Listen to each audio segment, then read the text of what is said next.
ராணி படை என்று ஒன்று வைத்திருந்தார்.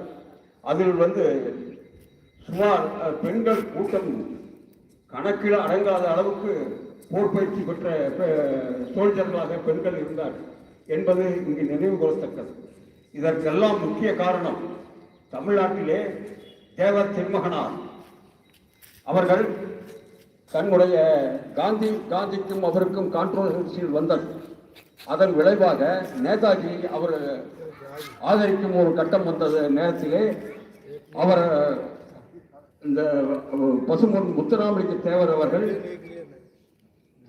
தன்னுடைய வம்சாவளியினர் தமிழ்நாட்டில் உள்ள அத்தனை ஊர்களுக்கும் சென்று ஐஎன்ஏவில் சேர்ந்து இந்தியாவிற்கு சுதந்திரம் கிடைக்க ஏற்பாடு செய்ய வேண்டும் என்ற கருத்தினை நிலைநாட்டியதன் காரணமாகத்தான் ஆங்கிலேயன் பயந்து விட்டான்.